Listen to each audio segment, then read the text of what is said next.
El tema de esta noche es una fe difícil de entender. A veces no comprendemos cómo funciona, cómo actúa la fe o nuestra fe.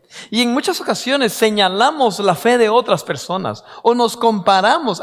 Yo tengo más fe que el otro. Pero yo no estoy tan mal como los otros. Usamos algunas comparaciones como para justificarnos. Estamos en la serie Conociendo al que resucitó. Amén. ¿Quién fue quien resucitó entre los muertos? Jesucristo, nuestro Señor y Salvador. Por Él es que nosotros tenemos vida eterna. Cuando Jesús resucitó, se presentó a diferentes personas y ya lo hemos estado estudiando. Hoy vamos a conocer ese momento cuando Jesús se presentó a sus discípulos. Y entre esos discípulos había un personaje muy conocido en la actualidad en ese concepto de fe, una fe complicada. Aquel personaje que dijo, no, yo no creo que él haya resucitado si es que yo no meto el dedo en mis dedos en sus heridas, en su costado. Parece que ese personaje se ha ganado la fama o la mala fama de una persona falta de fe. Pero quizás no es que sea una persona falta de fe, así como muchos de nosotros. Lo que pasa es que es una fe un poquito complicada. Es una fe difícil de entender. Y es lo que vamos a conocer en esta noche. Quiero que por favor abran sus Biblias en el Evangelio de Juan, capítulo 20. Cuando Jesús se aparece a sus discípulos, aparece la narración en el Evangelio de Lucas y aparece una parte en el Evangelio de Marcos. Pero hoy nos vamos a basar en el Evangelio de Juan. Quiero resaltar algo que lo mencioné hace 15 días cuando iniciamos esta serie. Y es en relación a los relatos, que parece que hay diferencia entre los relatos de los evangelios, entre Marcos, Mateo, Lucas y Juan. Y hay personas que debido a esa diferencia en algunos pedacitos, ¿verdad?, de la narración, hay personas que dicen, no, eso no tiene, no es válido, no tiene veracidad porque es diferente. Y sin embargo, tiene mayor veracidad esas pequeñas diferencias porque significan que están desde diferente punto de vista. Y voy a poner un ejemplo bien claro en esta noche. Si cuando termina la reunión, usted sale a la calle y mañana a usted le preguntan, hermanos, qué bueno que vinieron o que estuvieron en la reunión, pero le voy a hacer una pregunta. ¿Quién fue quien cantó en la iglesia? Y usted se quedará, fíjese que habían 3 hermanos dirigiendo, 3 hermanos cantando. Otro va a decir, había dos mujeres y un caballero. Ahí ya cambió. O nos dijeron que eran 3 y otros dijeron que eran 2 mujeres y un hombre, ¿verdad? Pero varía un poquito, pero son diferentes puntos de vista. No sé si me están dando a entender. ¿O de qué color eran los zapatos del pastor Melvin? Va a preguntar alguien. Y alguien va a decir, eran negros, no, eran café. Fueron blancos y se ensuciaron y ahora se vieron café. Yo no sé, pero diferentes perspectivas. Y sin embargo, eso sucede en los evangelios. Cuando escribieron, ese es un punto que nos puede favorecer cuando nosotros queremos dar la veracidad a las escrituras. Entonces se narra, después de que Jesús resucitó, hay diferentes narraciones, pero también una de las razones por la que aparecen diferentes narraciones fue porque los escritores, los evangelistas, el propósito de ellos no era dar esos detalles, no, ellos querían simple y sencillamente proclamar, Jesús resucitó, se nos apareció a algunos de nosotros y yo esto es lo que voy a registrar. Cada uno registró diferentes puntos de vista. El Evangelio de Juan nos muestra un momento muy especial de cuando Jesús se presentó ante los discípulos.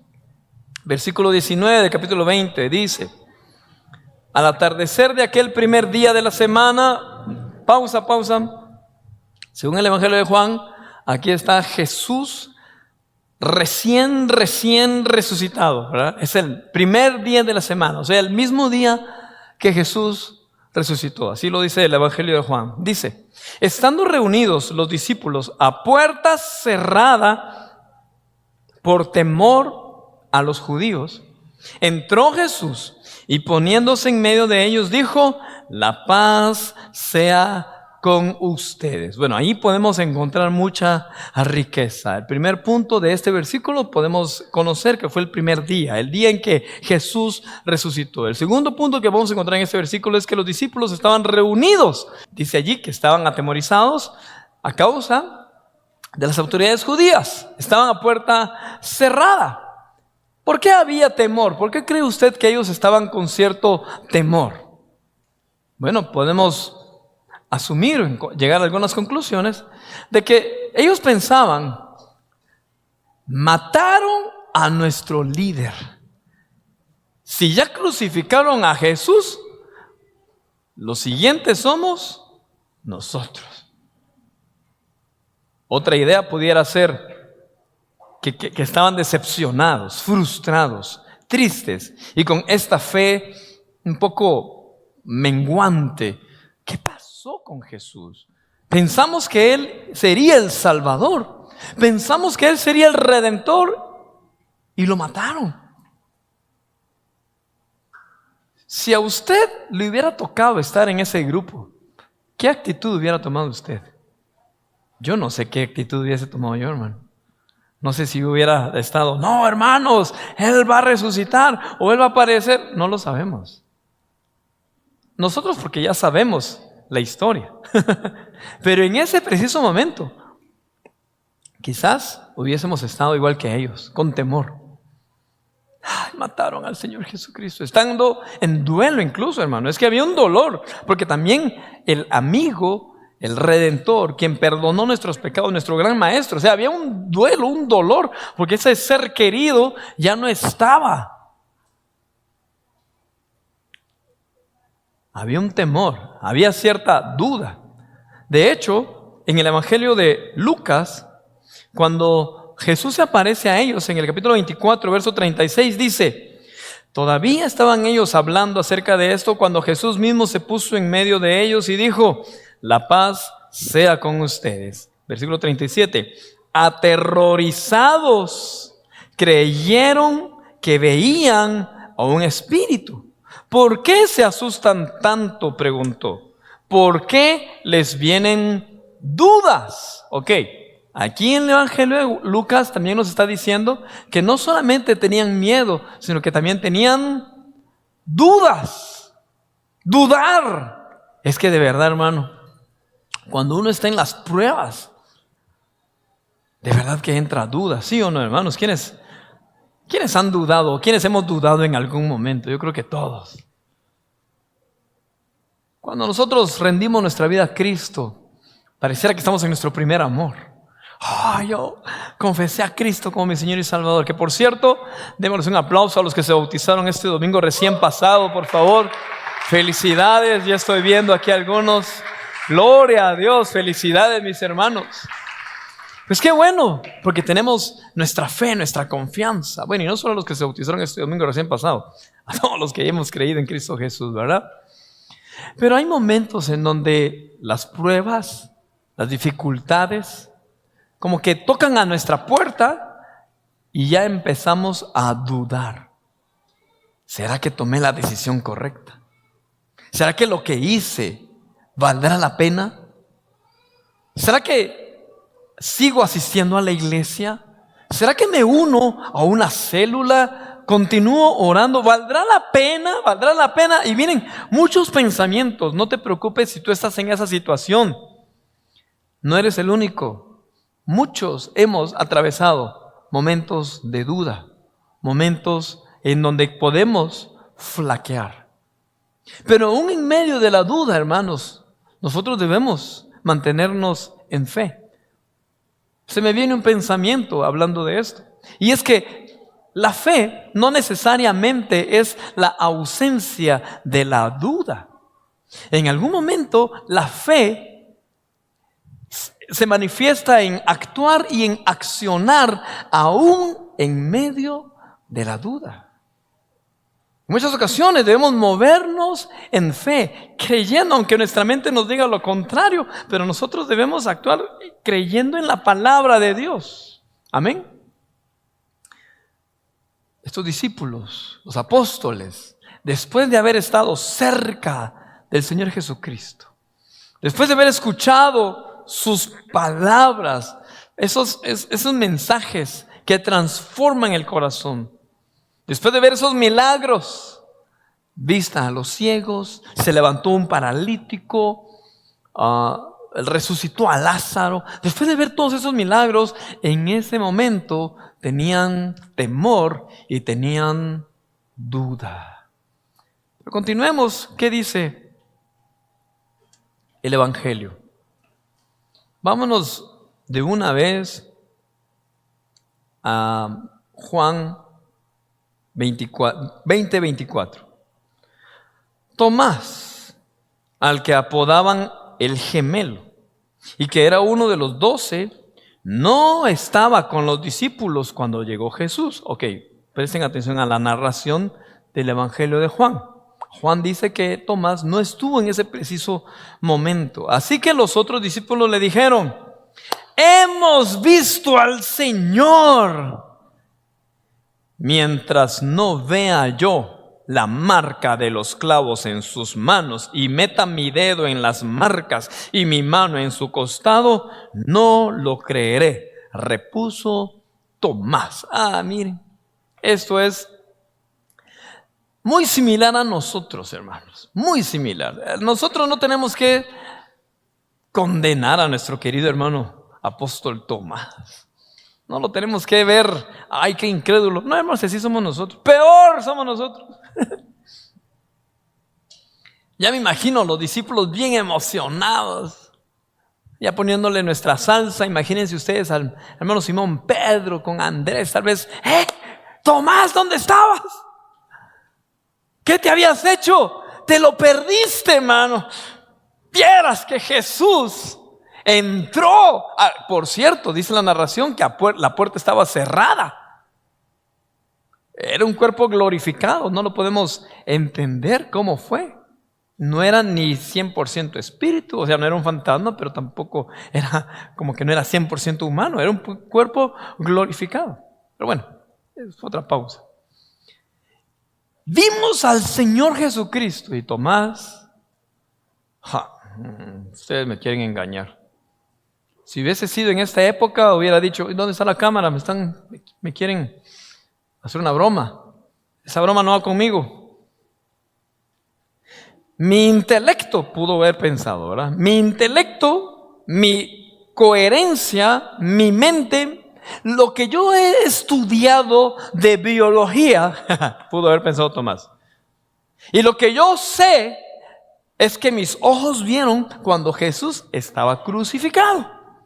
Yo vi cuando lo bajaron de la cruz, vi cuando lo metieron a esa tumba, a ese sepulcro. Jesús está muerto porque yo así lo entiendo. Y los demás discípulos le decían: no, Tomás, acordate que él había dicho que al tercer día iba a resucitar. Nosotros no lo entendíamos, pero él lo dijo. No. Hasta que yo no ponga mi dedo en sus llagas, en esas heridas, yo no lo voy a creer. Y como muchos de nosotros decimos, ¿verdad? Hasta no ver, no creer. Así se dice. Otra frase que nosotros decimos es: lo que se ve se cree. Lo que se ve se cree. A mí no me vengas con cuentos. Lo que se ve se cree. Yo no creo que Jesús haya resucitado. Miren, muy similar a nosotros. Fíjense que nosotros como seres humanos somos muy complejos. Hay personas que creen más las leyendas populares que la palabra de Dios. En serio. Usted les dice a alguien: mira, la Llorona va a pasar allá a 3 cuadras de su casa hoy en la noche. ¿Se lo creen más? Que le digan: hey, el Señor está contigo como poderoso gigante, no tema. Eso no lo creen. Uy, ahí viene el Coco. Coco se llama nuestro perrito, ¿eh? Pero así le dicen cuando a los niños, ¿no? Hoy viene la Llorona, hoy viene, ¿qué más? ¿Qué hay? El sombrerón, o qué sé yo. Hay personas que le creen más a esas leyendas que a la palabra de Dios. Qué triste, hermano. Qué triste creer más a lo del mundo que a la palabra de Dios. La palabra de Dios es la certeza, hermano, es muy certera. Usted debe confiar y creer más en la palabra del Señor. Hay personas que creen más en las noticias o en los pronósticos de otras personas. Quiero testificarle que hace algunos meses tuvimos la oportunidad de viajar como familia, y cuando llegamos al lugar donde nos íbamos a hospedar, había una tormenta y se pronosticaba un huracán de nivel, ¿qué? 4, algo así se llama, nivel o... ¿Cómo? Categoría, gracias, de categoría 4. Y al día siguiente los hermanos donde habíamos llegado iban a tener un evento al aire libre.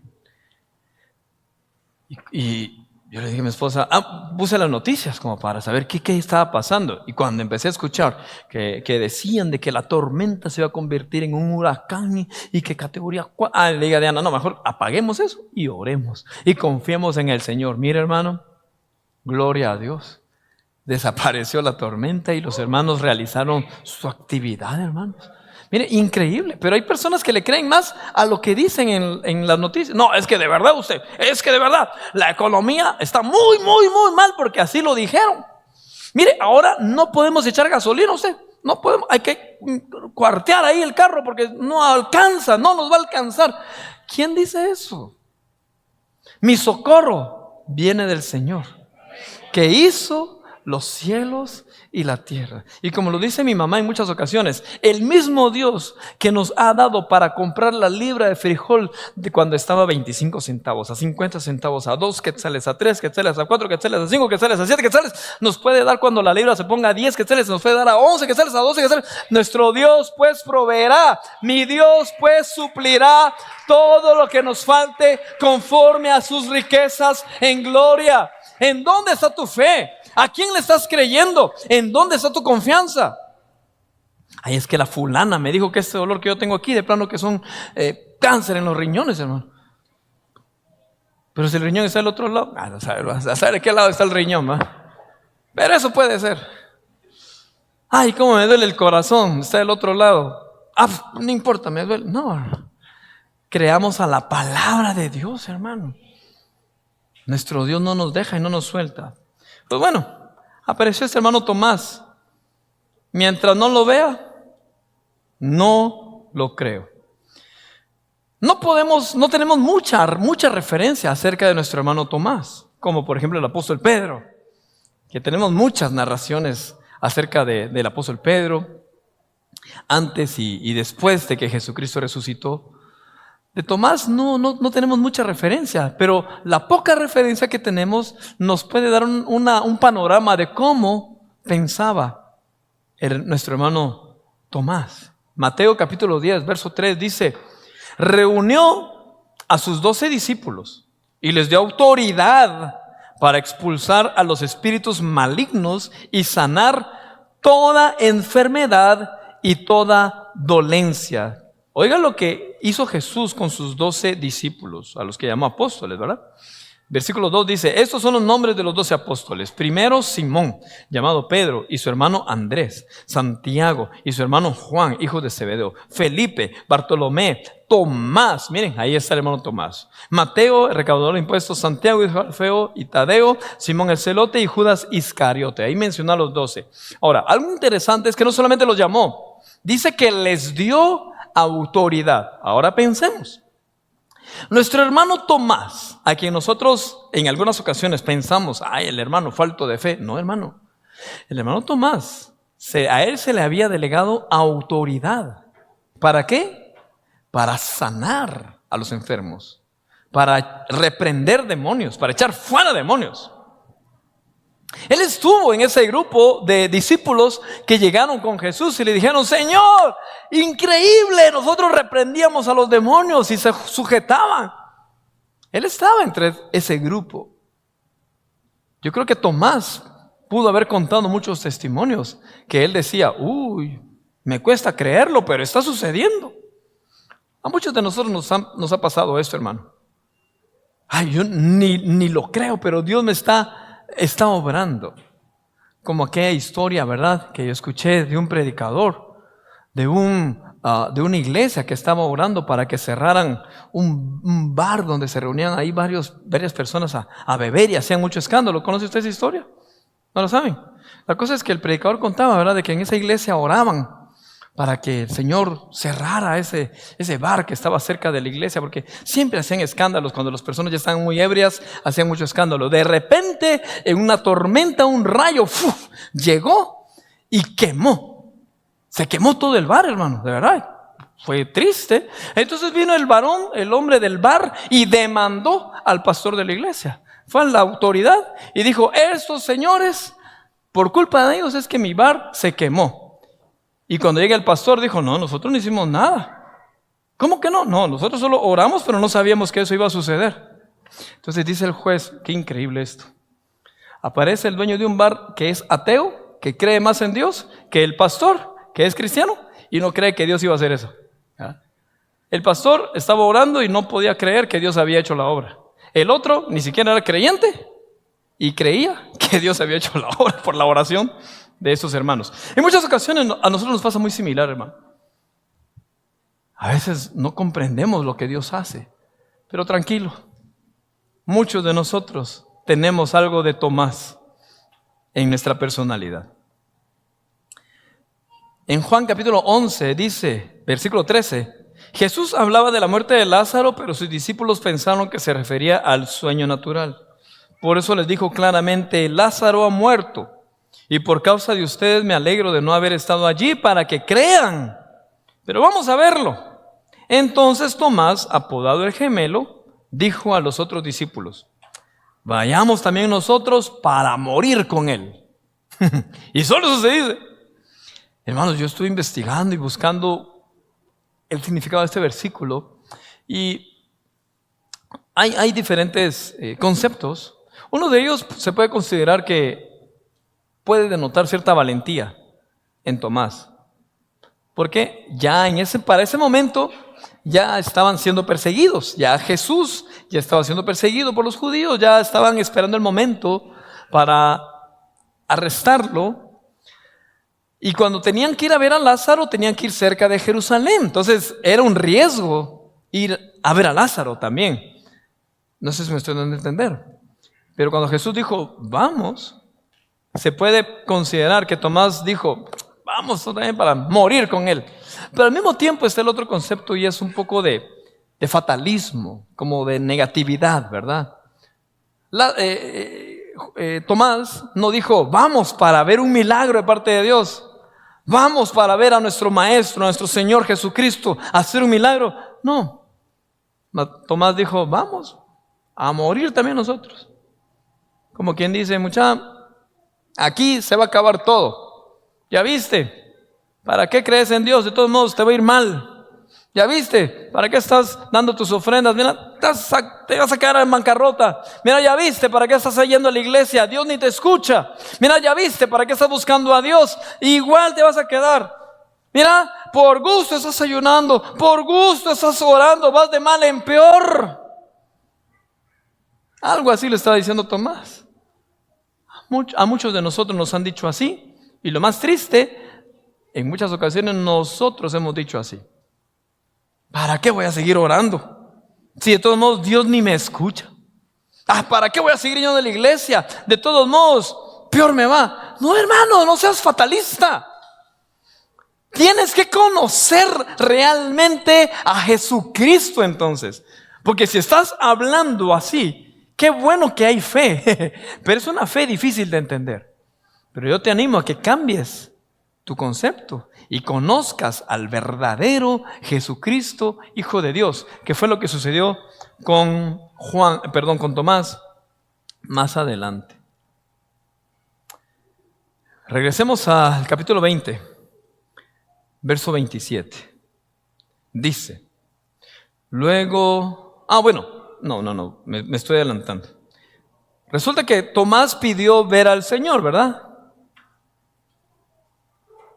Vámonos al versículo 26. Dice: una semana más tarde, estaban los discípulos de nuevo en la casa, y Tomás estaba con ellos. Una pausa allí, que se me estaba olvidando un detalle. ¿Por qué el Evangelio de Juan narra de que Tomás no estaba la primera vez? Bueno, ya evaluando, ya viendo los versículos anteriores, que quizás había sido por negatividad, quizás Tomás ya estaba pensando en desertar del grupo. A pesar que él había visto los milagros, quizás era tanta la frustración, tanto el dolor, tanta la decepción de Tomás, que dijo: ¿para qué voy a seguir con estos? Ya se acabó, ya mataron a Jesús, ya mataron a nuestro líder, eso se ha de haber acabado. Como muchos de nosotros en muchas ocasiones que nos sentimos frustrados y sentimos ya tirar la toalla, como decimos de una forma muy popular. En algún momento, queridos hermanos, nosotros los creyentes, se nos llama creyentes porque creemos en Cristo Jesús, pero a veces como que ese creer en Cristo como que se debilita, como que nuestra energía, nuestra batería se va agotando. Y hay momentos en que como que pudiéramos flaquear. A Tomás le pudo haber sucedido. Ya no estaba con el grupo. Y eso es un riesgo, hermanos. Cuando tú sientas que te estás desanimando, no dejes de congregarte. Hay muchas personas que se empiezan a desanimar y lo primero que hacen es dejar de asistir a su célula. Dejan de asistir a las reuniones de la iglesia. Debe ser todo lo contrario, hermanos. Si te dejas de congregar, estás cayendo en la mentira del diablo. Y así es más fácil que te alejes por completo del Señor. Si tú empiezas a sentir un desánimo, no escuches la voz del enemigo que te dice: quédate en casa, vámonos al cine, vámonos a ver un partido, vámonos a piscinear, andar, relájate un poquito, tienes que ir a desestresarte, aprovechar, llegate temprano a la casa, anda, acostate, tómate un chocolatito caliente. Hermanos, cuando tú empiezas a notar algún síntoma como de desánimo, es cuando más debes procurar congregarte. A Tomás le estaba pasando eso. Gracias a Dios. Como que Tomás reaccionó y a la semana él ya estaba con los demás discípulos. Aquí lo dice. Una semana más tarde estaban los discípulos de nuevo en la casa y Tomás estaba con ellos. Aunque las puertas estaban cerradas, Jesús entró y poniéndose en medio de ellos, los saludó. Ahora, ¿qué saludo es, hermano? En nuestro español nosotros lo entendemos: la paz sea con ustedes. Pero dentro de la cultura judía y en ese entonces se usa el concepto shalom. Y muchos de nosotros entendemos que ese concepto shalom no es solamente la palabra paz que nosotros entendemos como español. Alguien dijo por allí: la paz es la ausencia de guerra, pero la paz que habla el Señor, o el shalom que habla el Señor, no es solamente la ausencia de guerra, es paz aún en medio de la guerra. Es paz aún en medio del conflicto. Es tranquilidad y confianza aún en medio de los ataques. Pero al mismo tiempo, ese shalom significa prosperidad. Significa te deseo lo mejor. Significa te deseo el bien. Bienaventurados, dichosos, la gracia y el favor de Dios en ti. O sea, ese concepto de paz que aparece allí, la traducción al español, es muy grande. Entonces Jesús se aparece delante de ellos y les dice: shalom. Y entonces ahí estaba el hermano Tomás. Y el versículo 27 dice: luego dijo a Tomás. Oiga esto: pon tu dedo aquí y mira mis manos. Acerca tu mano y métela en mi costado. Y no seas incrédulo, sino hombre de fe. La hermana. Si yo hubiese sido Tomás, me hubieran temblado así las piernas, ¿verdad? ¡Qué confrontación! Que se aparezca el Señor y dijo, Shalom. Tomasito, ¿esto querías hacer? Aquí está, mira. Anímate pues, no que tan hombrecito. Mete el dedo ahí. Aquí está, mira. Mete la mano aquí, en el costado, aquí, donde atravesaron la lanza. No que tan valiente, pues.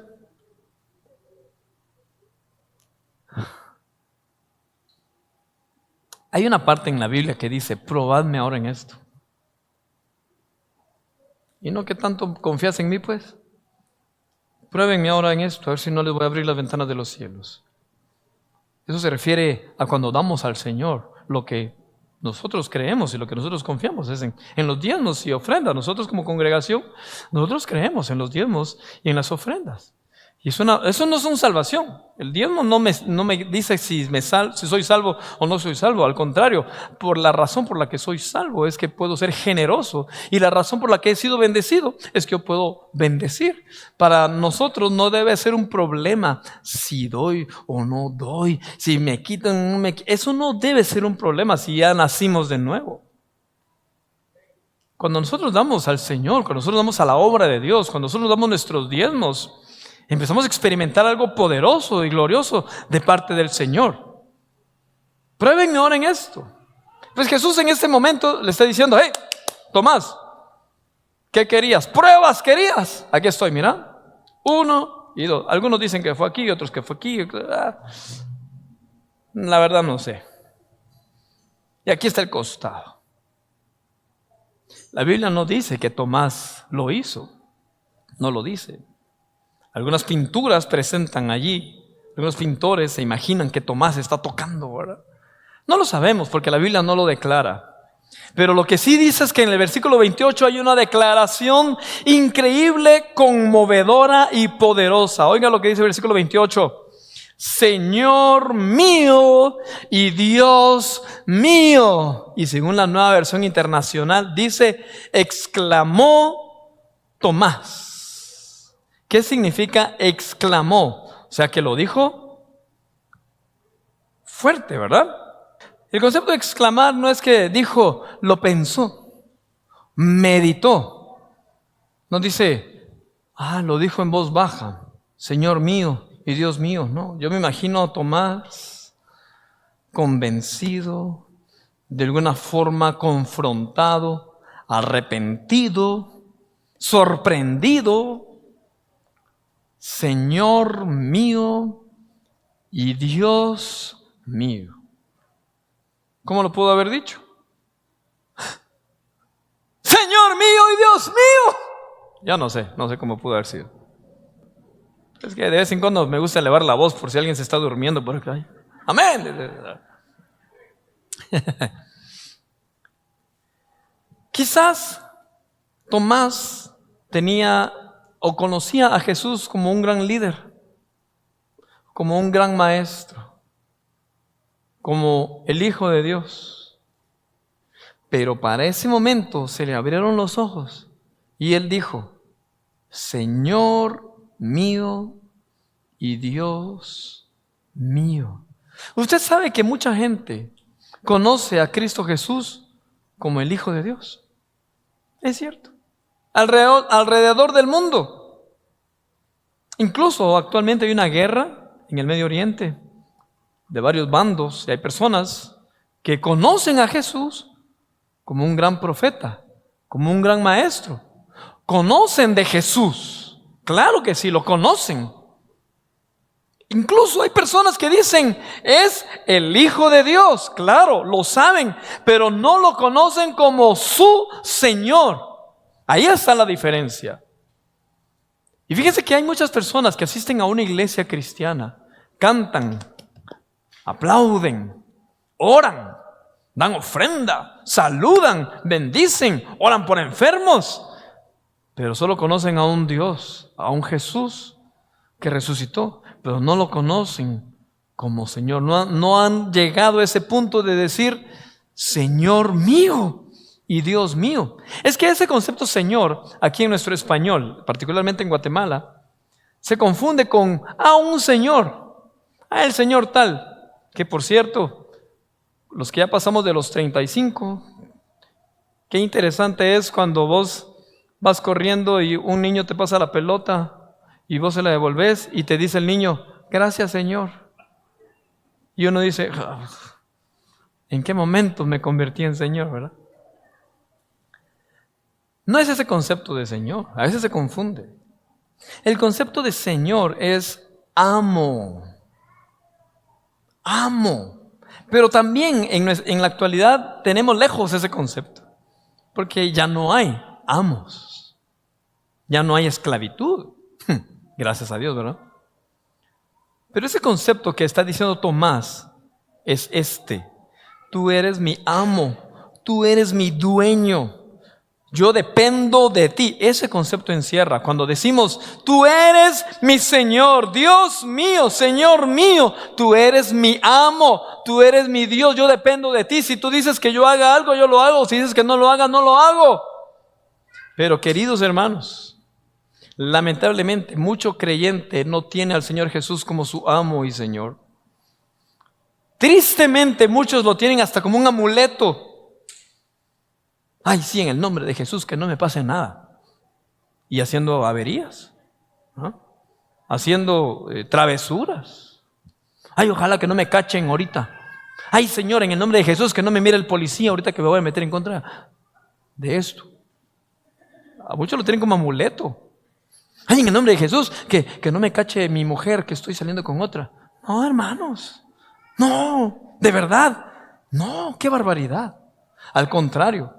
Jesús, decir Jesús es mi Señor, es yo dependo de lo que Él diga, le soy obediente a lo que Él diga, soy obediente a lo que dice su palabra y me someto a su voluntad. Señor mío y Dios mío.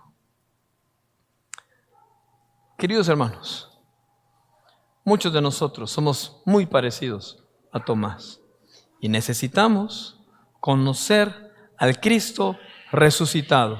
Necesitamos conocer a Jesús, nuestro Señor. Pónganse de pie, por favor.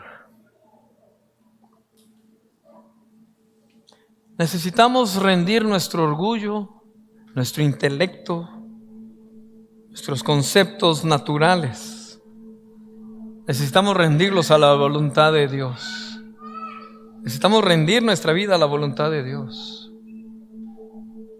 Necesitamos rendir delante de Dios quién nosotros somos. Porque a veces, cuando ponemos primero nuestras capacidades, cuando ponemos primero nuestro intelecto, eso es lo que nos impide conocer a nuestro Señor Jesucristo. Porque primero ponemos, oh no, yo estudié mucho. O yo me preparé demasiado. Yo he trabajado mucho por mis propias fuerzas. Lo que yo soy ahora es porque yo mismo me he esforzado. Hermano, esa actitud nos impide conocer al Señor Jesucristo. Para conocer a Jesús es necesario que seamos humildes y que reconozcamos, Señor mío, Dios mío. Yo te invito a que tú conozcas hoy a Jesús. Si tienes días, meses o años de estar asistiendo a la iglesia, pero si todavía no conoces a Cristo Jesús, esta es la oportunidad que tienes para confesarlo y decir, Señor mío, Dios mío. Te han hablado de Cristo Jesús. Admiras a otras personas tal vez que tienen una devoción hacia la palabra de Dios, hacia la vida de un creyente, y tú te has preguntado, ¿y por qué? ¿Por qué yo no? ¿Por qué yo no siento? No lo conozco. Quizás porque te identificas con Tomás. Has visto los milagros, has escuchado la palabra, has caminado con Cristo Jesús, pero te falta que Jesucristo se revele a ti como el Cristo resucitado, el Cristo vivo, el Cristo que vive, no un Cristo que está solamente como una historia en un relato. Tú debes conocer a Cristo Jesús, tu Señor y tu Salvador.